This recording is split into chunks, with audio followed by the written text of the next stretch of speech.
10 years on television, and the biggest star could not even ride a motorcycle. The Fonz was supposed to appear in one episode then disappear forever.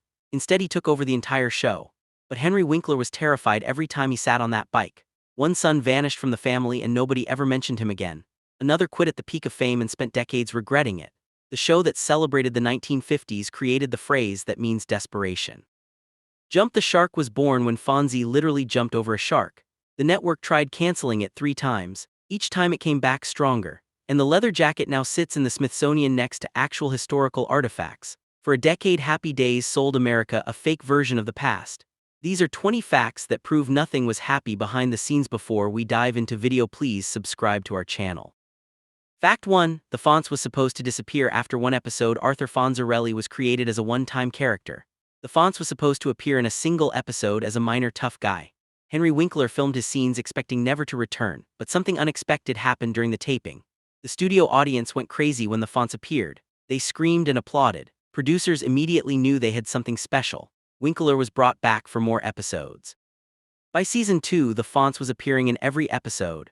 By season 3, he was the star of the show. Ron Howard, who played Richie Cunningham, was supposed to be the lead, but the Fonz took over completely. Winkler became the most famous actor on television. The character that was supposed to vanish after one episode became the most iconic character of the 1970s. Network executives fought the change. They wanted Happy Days to focus on Richie and his family. But audiences only cared about the Fonz. The show bent to public demand. A minor character became the entire reason people watched. Fact 2. Henry Winkler could not ride a motorcycle. Henry Winkler was terrified of motorcycles. He had never ridden one before being cast as the Fonz. The character was supposed to be a cool motorcycle riding rebel. Winkler could barely sit on the bike without panicking. Production hired motorcycle trainers to teach him. Winkler tried learning but never felt comfortable. For 10 seasons, most shots of the Fonz on a motorcycle show the bike parked. Winkler would sit on the stationary bike and pretend to ride. When the bike needed to move, stunt doubles were used. Wide shots showing the Fonz riding down the street were never actually Winkler. Close-ups of his face were filmed separately and edited together. The illusion worked perfectly. Audiences believed the Fonz was a skilled rider. In reality, Henry Winkler was terrified every second he sat on that motorcycle. He later admitted the fear never went away. For a decade, he pretended to be comfortable doing something that scared him constantly. Fact 3. Chuck Cunningham vanished and nobody noticed. The Cunningham family had 3 children in season 1. Richie, Joni, and older brother Chuck. Chuck was played by 2 different actors in the first 2 seasons. Then Chuck disappeared completely. No explanation was given. The character simply stopped existing. Future episodes referred to Richie as the oldest son. Chuck was erased from family history. The show never addressed what happened to him. Fans noticed and started asking questions. Where did Chuck go? Did he die? Did he run away? The writers ignored the questions. Chuck Cunningham became television's most famous disappeared character. Decades later, this phenomenon got a name. When a character vanishes without explanation, it is called being chucked. Happy Days created this trope. The show pretended Chuck never existed. The Cunninghams went from 3 kids to 2 and nobody on screen ever mentioned it. This became one of the strangest continuity errors in television history. Fact 4. Ron Howard left to become a director. Ron Howard played Richie Cunningham for 7 seasons. He was the heart of Happy Days. Then Howard quit to pursue directing. He had been directing since he was a child actor. Howard directed his first film while still on Happy Days. He realized his future was behind the camera, not in front of it. Howard negotiated his departure after season 7. Richie was written out by joining the army. The character appeared occasionally in season 8 then vanished. Happy Days continued 3 more seasons without its original star. Ratings declined, but the show survived on the Fonz alone. Ron Howard's directing career exploded. He directed Splash and Cocoon and Apollo 13 and A Beautiful Mind. He won 2 Academy Awards. Howard became one of the most successful directors in Hollywood, but he always credited Happy Days with giving him the stability to take risks. The steady television paycheck let him experiment with directing. Leaving the show was the best decision he ever made. Fact 5. The show created Jump the Shark. The phrase jump the shark comes directly from Happy Days. In season 5, episode 3, Fonzie literally jumps over a shark while water skiing. The scene was absurd and desperate. It was the moment the show stopped being good. Writer John Hine later created a website called Jump the Shark dedicated to the moment shows decline. The phrase entered common language. When a show becomes desperate and tries something ridiculous, it is jump the shark. Happy Days created the term that describes its own failure. The episode aired September 20, 1977. Fans immediately recognized it as a turning point. The show continued 7 more seasons but never regained its early quality. The shark jump became symbolic of desperation. Shows that run too long eventually jump the shark. Happy Days gave the world a phrase that will outlive the show itself. Every time someone says a show jumped the shark, they are referencing Fonzie on water skis flying over a shark in leather jacket and swim trunks. Fact 6. Henry Winkler was almost fired for the leather jacket. The Fonz's leather jacket almost got Henry Winkler fired. Network censors in 1974 believed leather jackets represented gang violence and juvenile delinquency. ABC executives told producers the Fonz could not wear leather. Producers fought back. The leather jacket was essential to the character. Fonzie was a greaser. Greasers wore leather jackets. A compromise was reached. The Fonz could only wear the jacket when he was near his motorcycle. The rule was that the jacket was safety equipment, not a fashion choice. For the first season, Winkler wore a cloth windbreaker in most scenes. He only wore leather when standing next to the bike. This looked ridiculous. By season 2, the Fonz was so popular that ABC dropped the restriction. Winkler wore the leather jacket in every scene. The jacket became iconic. It is now in the Smithsonian Institution. The piece of clothing that almost got Winkler fired is now considered an important cultural artifact. Fact 7. Tom Bosley hated playing Howard Cunningham. Tom Bosley played Howard Cunningham the father for all 11 seasons. Howard was wholesome and loving and boring. Bosley was a trained Broadway actor with serious credentials. He had won a Tony Award. Playing a sitcom dad felt like a step backward. Bosley accepted the role because he needed money. He never expected Happy Days to succeed. When the show became a massive hit, Bosley was trapped. He wanted to do theater and dramatic roles. Instead, he was stuck playing the least interesting character on a sitcom. Bosley complained privately but professionally did his job. He showed up and delivered his lines, but he resented the role for years. After Happy Days ended, Bosley tried returning to serious acting. He did Murder, She Wrote and television movies, but everyone only remembered him as Mr. Cunningham. Tom Bosley died in 2010. His obituary focused on Happy Days. The role he hated defined his entire career. Fact 8. Marion Ross was a classically trained actress. Marion Ross played Marion Cunningham, the mother. Like Tom Bosley, she was a serious actress reduced to playing a sitcom parent. Ross had studied at the Royal Academy of Dramatic Art in London. She had performed Shakespeare. Happy Days was supposed to be temporary work. Instead, it consumed 11 years of her life. Ross brought warmth to Marion Cunningham. She made the character more than a stereotype, but Ross always wished for meatier material. The writers gave her occasional dramatic episodes. One dealt with Marion fearing her husband was having an affair. Another showed her struggling with menopause. These episodes let Ross show her range, but most of the time she was serving pot roast and smiling. Marion Ross stayed with Happy Days because it was steady work. After the show ended, she did guest spots and small roles. She never achieved the dramatic career she wanted. Happy Days made her famous but limited her opportunities. Fact 9. Scott Baio became bigger than the lead. Scott Baio joined Happy Days in season 5 playing Chach Arcola.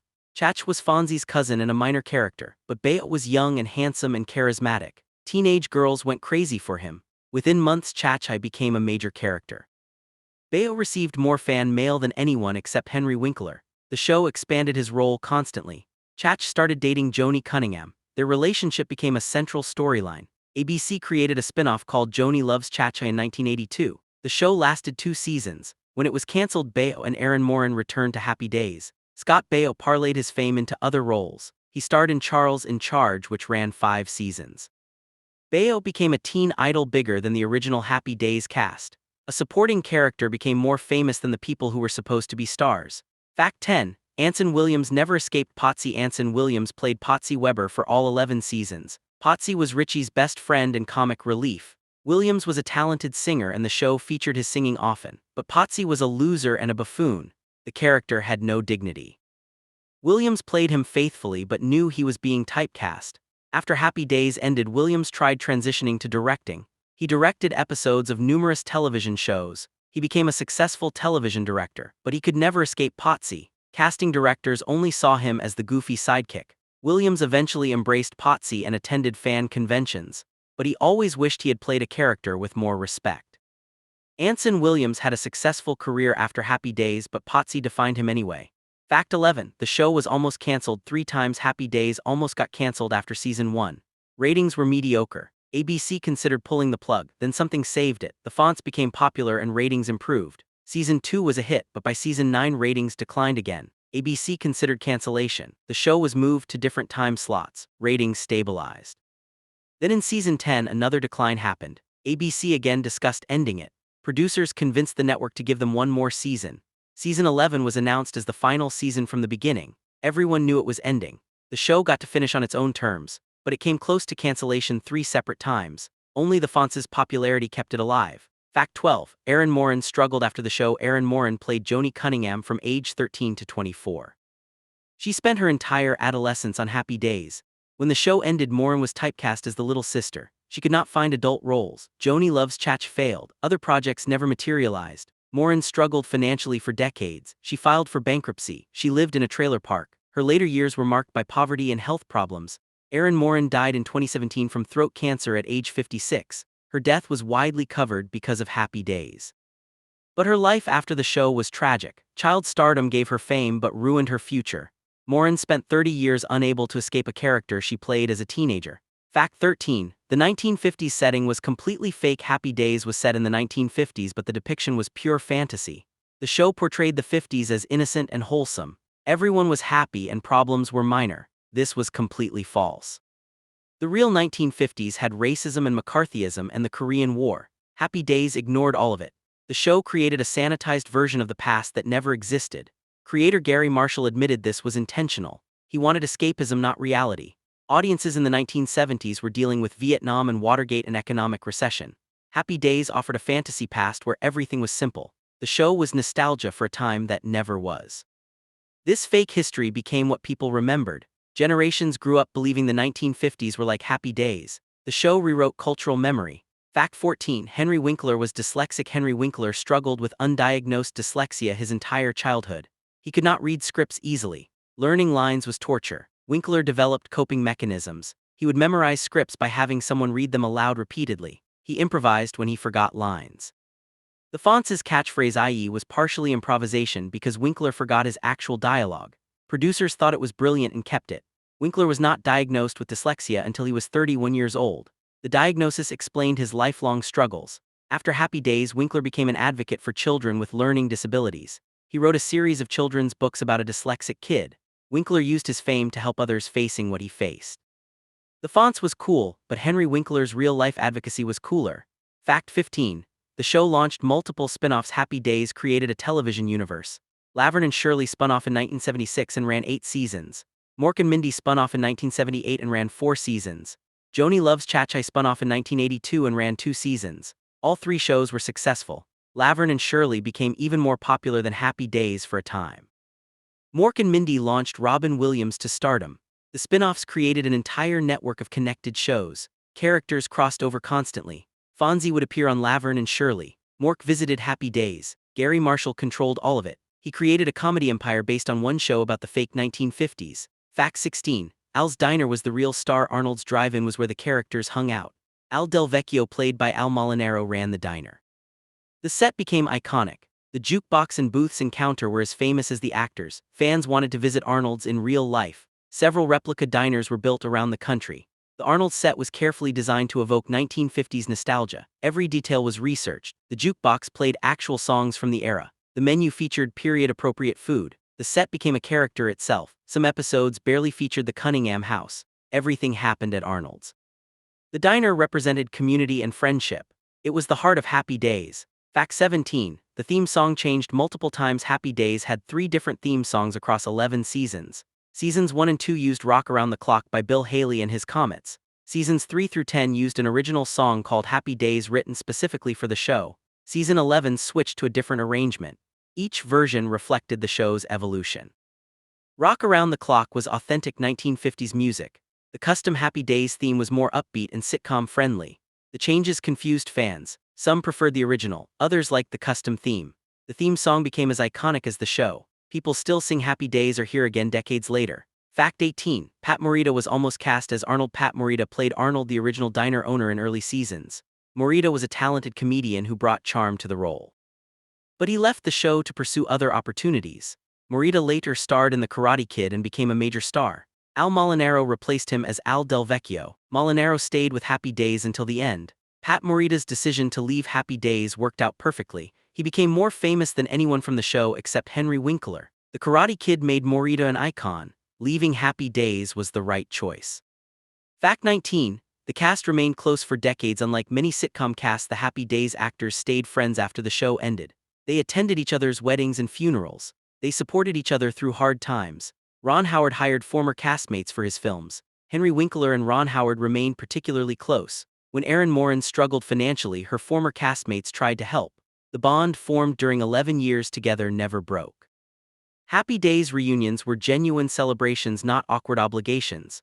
The cast understood they had been part of something special. They protected that legacy together. Fact 20. The show won 1 Emmy in 11 seasons. Happy Days was nominated for 18 Emmy Awards across 11 seasons. It won exactly one. That single Emmy was for film editing. None of the actors ever won. The show never won Best Comedy Series. This shocked everyone involved.